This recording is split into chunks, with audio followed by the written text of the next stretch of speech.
عليكم ورحمة الله وبركاته.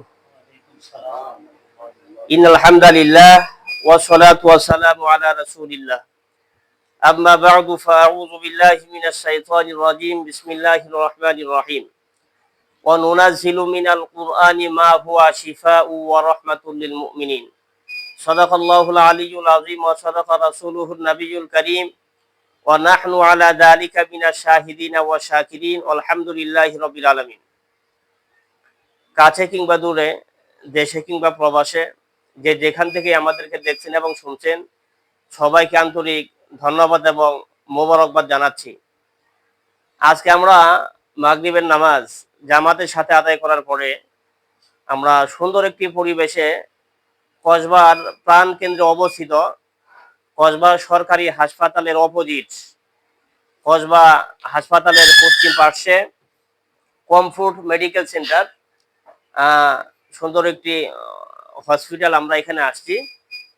আমাদের সামনে অত্র হাসপাতালের সম্মানিত এমডি মহোদয়, আমাদের আবু সাইদ স্যার উপস্থিত আছেন অত্র হাসপাতালের সম্মানিত ম্যানেজার জনাব হোসেন, জনাব হোসেন সাহেব আমাদের সাথে আছেন। এরপরে ঐতিহ্যবাহী আড়াইবাড়ি দরবার শরীফের মুয়াজ্জিন সাহেব আছেন। এরপরে সম্মানিত টেকনোলজি বিভাগের প্রধান, উনি আমাদের সাথে আছেন, মোহাম্মদ জমির উদ্দিন, উনি আমাদের সাথে আছেন। তো আসলে আমরা তো যেখানে যাই সেখানেই দিন ধর্মের কিছু কথা আমরা বলি। আসলে প্রথমত আজকে আমরা সংক্ষেপে যে কথা বলবো সেটা হচ্ছে, প্রত্যেকটা মানুষ চলাফেরা করার ক্ষেত্রে বা নিজের জীবনকে ধারণ করার ক্ষেত্রে অনেক সময় আমরা অসুস্থ হয়ে যাই। আর অসুস্থ হওয়াটা এটা তো মানে নিজের হাতের কোনো বিষয় না, এটা মানুষের, এটা হবে, এটা প্রকৃতির এবং জন্মগত। আল্লাহ রাব্বুল আলামিন মানুষদেরকে যেভাবে সৃষ্টি করেছেন, কখনো ভালো থাকবে, কখনো অসুস্থ হবে, এটাই স্বাভাবিক। তবে মানুষ হিসাবে আমাদের সবসময় যে কাজটি করা দরকার, যে আমাদের খাবার দাবার, আমাদের চলাফেরা, আমাদের ব্যায়াম, এক্সারসাইজ এর মাধ্যমে যেন রোগকে যেন আমরা প্রতিরোধ করতে পারি, যেন কোনো রোগ যেন আমাকে পেয়ে না বসে। তো প্রথমত আমাদেরকে সেই চেষ্টা করতে হবে, কারণ আমরা জানি যে প্রিভেনশন ইজ বেটার দ্যান কিউর। এটা আরবিতে বলা হয় আল বিকায়াতু খায়রুম মিনাল ইলাজ, যে প্রতিরোধের চেয়ে, প্রতিকারের চেয়ে প্রতিরোধ হতে উত্তম।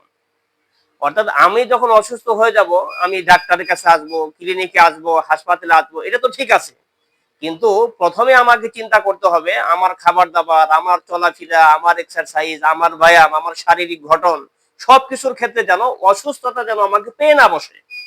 প্রথমে অসুস্থ যেন আমাকে পেয়ে না বসে, তো সেটা আমাকে চিন্তা করতে হবে।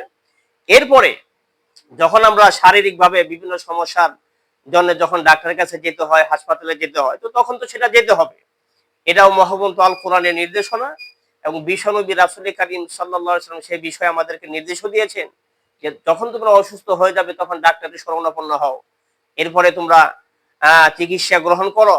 এটা করতে হবে, এটা নিতে হবে। তো সেই দৃষ্টিকোণ থেকে আসলে আমরা যদি চিন্তা করি, আজকে তো আমাদের ডাক্তারের অভাব নাই, ক্লিনিকের অভাব নাই, হাসপাতালের অভাব নাই, কিন্তু এরপরেও আমরা হাটে গেলে, বাজারে গেলে আমরা প্রত্যেকটা জিনিস আমরা মানে চিন্তা করি যে কোনটার চেয়ে কোনটা ভালো।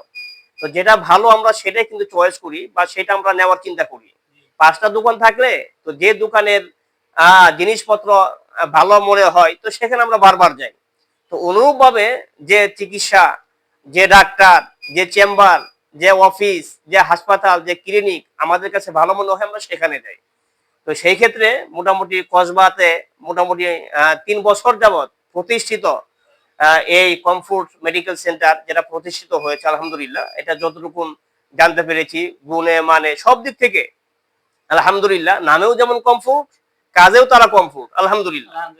তো এজন্য আমরা চেষ্টা করব আমাদের যে কোনো রোগী তাদেরকে আমরা এই কমফোর্ট হাসপাতালে সেন্টারে আমরা আনার মাধ্যমে আমাদের রোগীদের সেই সেবা যত্ন করা, তাদের সেই সহযোগিতার জন্য আমরা করতে পারি, এই কথাগুলো আমরা বলবো। এরপর আমাদের সাইদ ভাইয়ের কথা তো আমরা সবাই জানি। সাইদ ভাই তো কসবা পৌরসভার কাউন্সিলর ছিলেন, সফল কাউন্সিলর ছিলেন। তো উনি এখানকার এমডি হিসাবে আছেন, তো ওনার জন্য আমরা দোয়া করব। আর আমাদের এখানে যারা আছেন, হসপিটাল সংশ্লিষ্ট যারা আছেন, আমরা সবার জন্য দোয়া করব। আর এই প্রতিষ্ঠানের জন্য আমরা দোয়া করব, আল্লাহ রাব্বুল আলামিন যেন, হ্যাঁ, এই প্রতিষ্ঠানের চেয়ারম্যান, হ্যাঁ, ইয়াকুব আলী চেয়ারম্যান, হ্যাঁ, ইয়াকুব আলী চেয়ারম্যান, ওনার জন্য আমাদের দোয়া থাকবে। আল্লাহ রাব্বুল আলামিন তার নেক হায়াত দারাজ করুন। যতদিন আছেন সে যেন এই সেবায়, হ্যাঁ, মানুষদেরকে যেন সেবা দিয়ে যেতে পারেন।